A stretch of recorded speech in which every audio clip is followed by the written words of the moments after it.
ஒரு ரிலேஷன்ஷிப் ஸ்ட்ராங்காக இருக்கணும்னா, எல்லாத்தையும் ஓப்பனாக சொல்லணும். என்னையும் பலர் நெனைக்கிறாங்க. ஆனா உண்மையில சில விஷயங்கள் சொல்லாம இருப்பதால தான், உறவு நீண்ட நாள் நீடிக்கும். 100 பழமையான ஞானிகள் கூட சொல்லியிருக்காங்க. சில ரகசியங்கள் மனசுக்குள்ளே இருக்கணும். இப்போ அந்த 5 முக்கியமான ரகசியம் என்னன்னு பார்ப்போம். 1 ரகசியம். எல்லா உணர்வுகளையும் பகிர வேண்டாம். ஒரு நாள் கோபம் வந்தா, அதையே நேராக சொல்லிட்டீங்கன்னா என்ன ஆகும்? அந்த வார்த்தை மறக்க முடியாத காயமாகிடும். அதனால எல்லா ஃபீலிங்ஸும் இன்ஸ்டன்ட்டா ஷேர் பண்ண வேண்டாம் சில நேரங்களில. காமாக இருக்கணும், டைம் எடுத்துக்கணும். இதுதான் ரிலேஷன்ஷிப்ப சேவ் பண்ணும். 2 ரகசியம். கடந்த காலத்தை இழுக்காதீங்க. கடந்த காலத்துல நடந்த விஷயங்கள் ஆல்ரெடி முடிஞ்சது. ஆனா சிலர் ஃபைட் வந்தா பழைய மிஸ்டேக்ஸ் எல்லாம் பிரிங் அப் பண்ணுவாங்க. இதனால என்ன ஆகும்?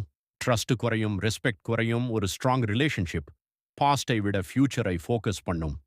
103 ரகசியம். ஒப்பீடு செய்யாதீங்க. அவரோட ஹஸ்பண்ட் இப்படின்னு. நீங்க ஏன் அப்படி இல்ல? இந்த மாதிரி கம்பேர் பண்றது ரிலேஷன்ஷிப்பை டிஸ்ட்ராய் பண்ணும். ஒவ்வொருத்தரும் வேற மாதிரி தான். கம்பேரிசன் இல்லாத இடத்துல தான் லவ் க்ரோ ஆகும். 4 ரகசியம். குடும்ப விஷயங்களை வெளியே சொல்லாதீங்க. ஒரு வீட்டில நடக்கிற விஷயம் அந்த வீட்டுக்குள்ளேயே இருக்கணும். ஃப்ரெண்ட்ஸ், ரிலேட்டிவ்ஸ் கிட்ட எல்லாம் ஷேர் பண்ணிட்டீங்கன்னா, ரெஸ்பெக்ட் குறையும் மேலும். அன்னெசசரி ப்ராப்ளம்ஸ் வரும். பிரைவசி தான் ஸ்ட்ராங் ரிலேஷன்ஷிப்க்கு பேஸ். 100